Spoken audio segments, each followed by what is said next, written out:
Olá, bom dia, tudo bem com vocês? Estamos aqui para mais um Momento com Deus e o nosso tema hoje é Abraão e Gideão. E hoje eu vou ler dois textos bíblicos com vocês. O primeiro está em Gênesis 12, a partir do verso 1, que diz assim: Então o Senhor disse a Abraão: saia da sua parentela, do meio dos seus parentes e da casa de seu pai, e vá para a terra que eu lhe mostrarei. Farei de você um grande povo e o abençoarei. Tornarei famoso o seu nome e você será uma bênção. Abençoarei os que o abençoarem e amaldiçoarei os que o amaldiçoarem. E por meio de você todos os povos serão abençoados. Partiu Abraão como lhe ordenara o Senhor. Então, e o outro texto está em Juízes, capítulo 6, versículo 13 e 17. Então, o anjo do Senhor sentou-se sobre a grande árvore de Ofrá, que pertencia a Bizirita. Joás, Gideão, filho de Joás, estava malhando trigo num tanque de prensar uvas, para escondê-lo dos midianitas. Então o anjo do Senhor apareceu a Gideão e lhe disse: O Senhor está com você, poderoso guerreiro. Ah, Senhor, Gideão respondeu: se o Senhor está conosco, por que está acontecendo tudo isso? Onde estão todas as maravilhas que os nossos pais nos contam quando dizem: não foi o Senhor que nos tirou do Egito, mas agora o Senhor nos abandonou e nos entregou nas mãos de Midian. O Senhor se voltou para ele e disse: com a força que você tem, vai libertar Israel das mãos de Midian. Não sou eu quem está o enviando? Ah, Senhor, respondeu Gideão, como posso libertar Israel? Meu clã é o menos importante de Manassés e eu o menor da minha família. Eu estarei com você, respondeu o Senhor, e você derrotará todos os midianitas, como se fossem um só homem. E Gideão prosseguiu: se de fato posso contar com teu favor, dá-me um sinal de que és tu que estás comigo, de que és tu que está falando comigo. Peço-te que não vás embora até que eu volte e traga minha oferta, e então coloque diante de ti. E o Senhor respondeu: esperarei até você voltar. Então, o que tem de comum entre esses dois homens? Os dois foram chamados pelo Senhor para cumprir a vontade de Deus. Mas o que há de diferença entre os dois homens? Abraão ouviu a voz do Senhor e o obedeceu. Confiou nele sem pensar ou questionar aquilo que ele ordenou a ele. Seguiu confiando apenas na voz que ele ouviu. Deu um passo de fé. Quando o Senhor chamou Abraão, Abraão foi. Abraão, ele não questionou ao Senhor, ele não falou: Senhor, és tu que está aí? Senhor, tu vai me sustentar? Senhor, tu vais prover por mim? Ele, em momento algum, ele questionou a vontade de Deus. Ele foi, ele pegou tudo que ele tinha, ele pegou a herança dele, levou Ló, que era seu sobrinho, e foi para onde o Senhor mostrou, sem rumo, porque Deus não mostrou um rumo para ele. Deus só falou: vai que eu vou te guiar. E ele simplesmente foi. Gideão foi escolhido para libertar o povo de Israel do cativeiro, mas Deus o escolheu. E antes mesmo de Deus dar qualquer direção, ele questionou o Senhor e colocou sua incapacidade de ser pequeno. Mas o Senhor continuou dizendo que estaria com ele. Mas ainda assim, ele duvidou e pediu sinais do Senhor. Ele não deu o passo de fé. Quando Deus chamou Gideão para libertar o povo, se vocês lerem um pouquinho mais à frente de Juízes, vocês vão ver que Gideão ficava pedindo sinal para Deus a todo momento. Então ele falava assim: Senhor, se tu estás comigo, me dê um sinal. E o Senhor ia lá e dava um sinal para Gideão. E não satisfeito, Gideão falava de novo: Senhor, se o Senhor estás comigo, me dê outro sinal. E o Senhor ia lá e dava outro sinal a ele. Então, no decorrer da história ali, Gideão ficava pedindo sinais e mais sinais de que Deus estava com ele. E muitas vezes nós fazemos assim também com o Senhor. Deus pede para que a gente faça alguma coisa, ou Deus nos mostra uma direção e a gente fica pedindo sinais a todo momento ao Senhor. Senhor, me mostra um sinal. Senhor, me dá um sinal. Senhor, é isso mesmo que eu tenho que fazer.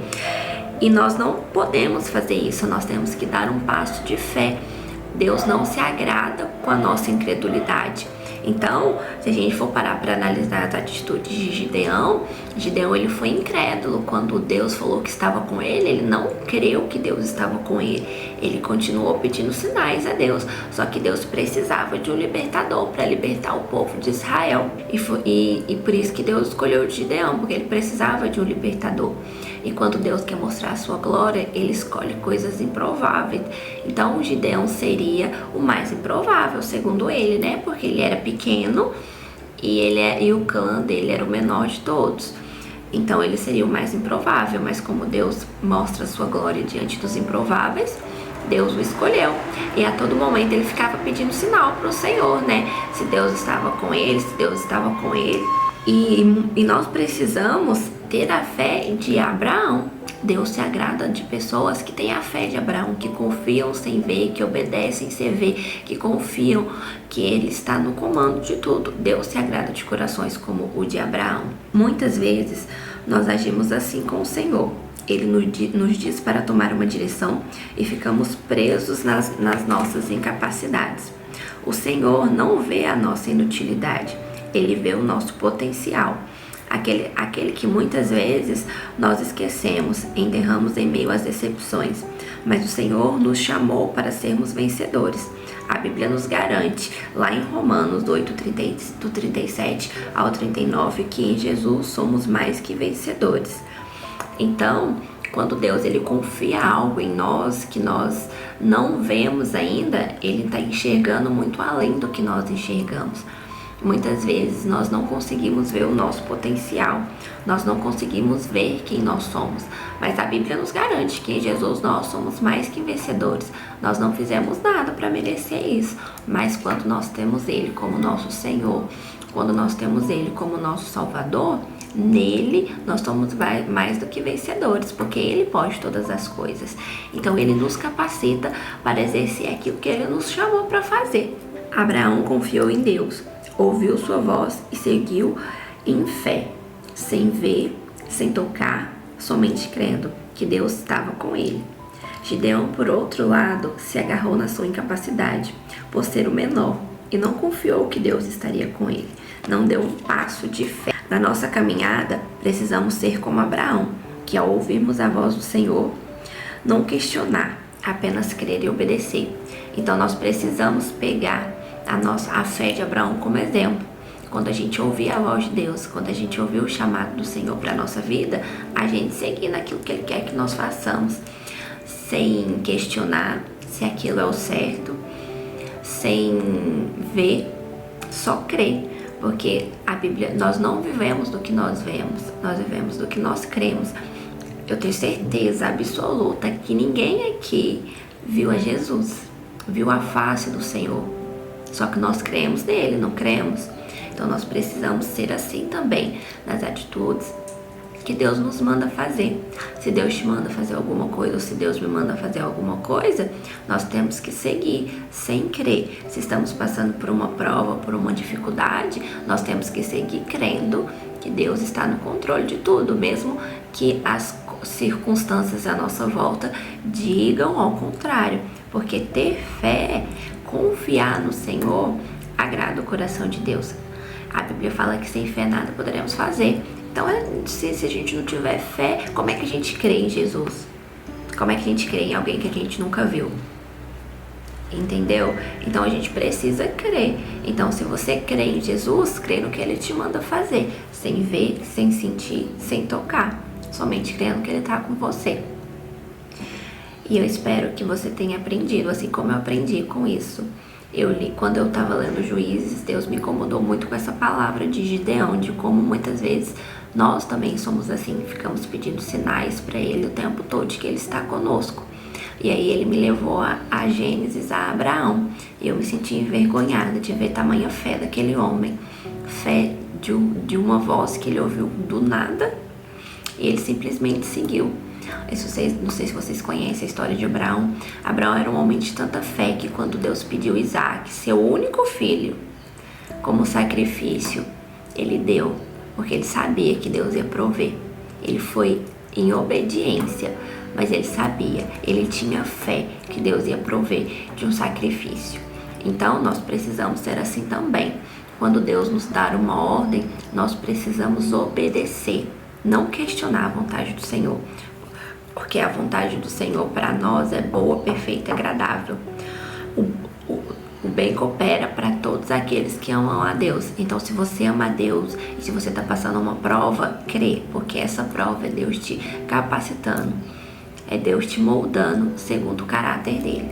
Então, eu espero que essa palavra tenha ido no seu coração e tenha edificado a sua vida. Eu vou orar por você, vou pedir para que Deus trabalhe cada vez mais a sua fé, assim como a minha também, porque eu também sou falha e às vezes eu fico agindo como Gideão, pedindo sinais a Deus o tempo todo, e eu tenho que ter uma fé de Abraão e não de Gideão. Então é isso, eu vou orar por você, vou pedir que Deus abençoe sua vida. Senhor Deus, Senhor Pai, estou aqui na Tua presença, Senhor, primeiramente para louvar e adorar o Teu santo nome, Senhor. Só Tu és digno de ser adorado, só Tu és digno de ser exaltado, Senhor. Eu entrego a vida de cada um que está vendo essa mensagem em Tuas mãos, Senhor. Que o Senhor venha alcançar o coração de cada um, Senhor. Que o Senhor venha prover das necessidades de cada um, Senhor. E que você ensine o coração de cada um a ser obediente, Senhor. Que o Senhor venha trabalhar a fé no nosso coração, Senhor, para que possamos colocar toda a nossa confiança em Ti, Senhor. Que o Senhor trabalhe a obediência no nosso coração, Senhor, para quando o Senhor der uma ordem, Senhor, a gente acatá-la sem questionar ou sem perguntar se aquilo mesmo é o melhor, ou se somos capazes de executar aquilo que o Senhor está nos mandando fazer, porque o Senhor sabe de tudo, de todas as coisas. Abençoe cada um que está assistindo, Senhor. Abençoe o dia, o trabalho, a família, Senhor. Que o Senhor venha prover de todas as necessidades, Papai. Obrigada pela Tua presença, pelo Teu amor, Senhor. Obrigada pela Tua palavra, Senhor, que é tão viva e nos ensina todos os dias a como devemos agir e principalmente a como devemos ser, Papai. Abençoe cada um que está assistindo. Abençoe a família de cada um, Senhor. É o que eu te peço, no nome de Jesus. Amém e amém. Eu espero que essa palavra tenha edificado a sua vida. Se você ainda não se inscreveu no canal, se inscreva no canal, dê um like, compartilhe com alguém que também precisa ler essa mensagem, que também precisa ter o coração trabalhado e precisamos ter cada vez mais a fé de Abraão. Que Deus abençoe o seu dia, que Deus abençoe a sua semana, que você seja tremendamente abençoado no nome de Jesus.